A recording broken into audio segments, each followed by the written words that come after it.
Hello everyone, welcome to Unknown Facts. So students, in this video we will solve week assignment number 4. I have provided the answers of week assignment number 1 and 3, but I missed week 2. So you can see here scores are 100 and 100. So, so let's solve week assignment number 4. So week 4 consists of 10 number of questions. So let's solve one by one. Question number 1 is a facility that provides only rudimentary services with no computer hardware or peripherals is known as.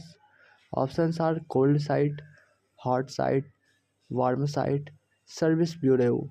So the answer for this question will be option number A, that is cold site. Okay.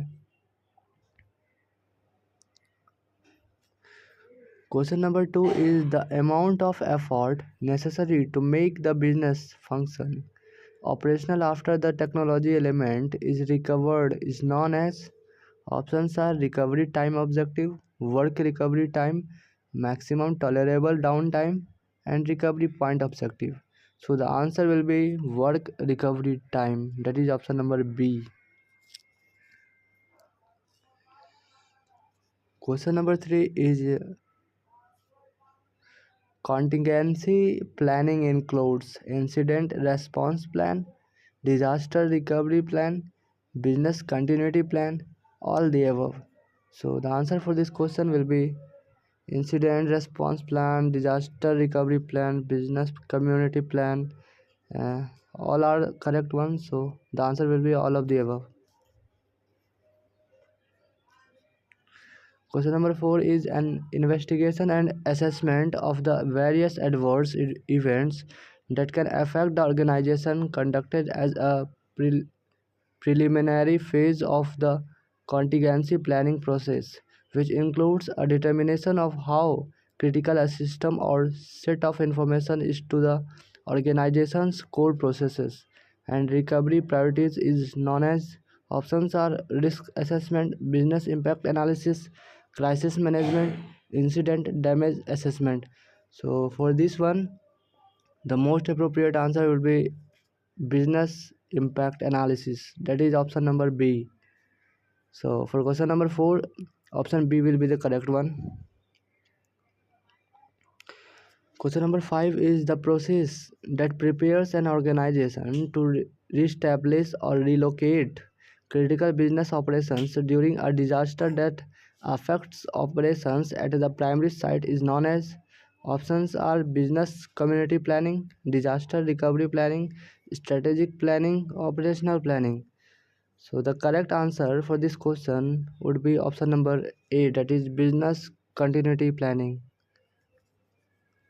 So let's move to next question. Question number 6 is which level of organizational planning typically addresses day-to-day activities and tasks? Option A is strategic planning, option B is tactical planning, option C is operational planning, and option D is top management planning. So the answer will be operational planning. That is option number C.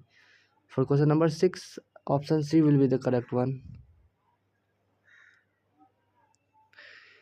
Question number 7 is the job function of the Chief Information Security Officer includes. Options are creating a strategic information security plan with a vision for the future of information security. Option B is understanding fundamental business activities performed by the company and suggesting appropriate information security solutions that uniquely protect these activities. Option C is improving the status of information security by developing action plans, schedules, budgets, status reports, and top management communications. And option D is all the above. So the correct answer for this question will be all the above. All the three statements are correct one. Okay. Question number 8 is what is the unit of analysis in the contingency planning approach? Options are business assets, risk assets, business processes, risk factors. So the answer for this question will be option number C, that is business processes.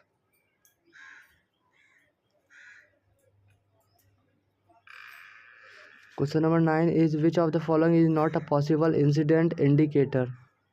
Given options are presence of unfamiliar files. Option B is unusual consumption of computing resources. Option C is unusual system crashes.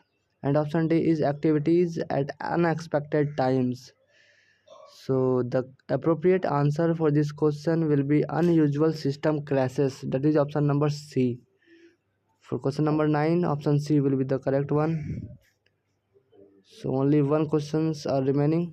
So students, if you are new to the channel, please subscribe it, like the video and share it with needy ones. I will upload answers regularly. Okay. Question number 10 is what is the purpose of conducting an after action review, that is AAR, in incident response? Options are to review and improve the effectiveness of the DRP. Option B is to review and improve the effectiveness of the BCP. Option C is to review and improve the effectiveness of the IRP, and option D is to notify law enforcement agencies. So the answer for this one will be option number C, that is to review and improve the effectiveness of the IRP. Okay, so let's submit it. Thanks for watching the video. Please like the video and share it with needy ones. Thank you.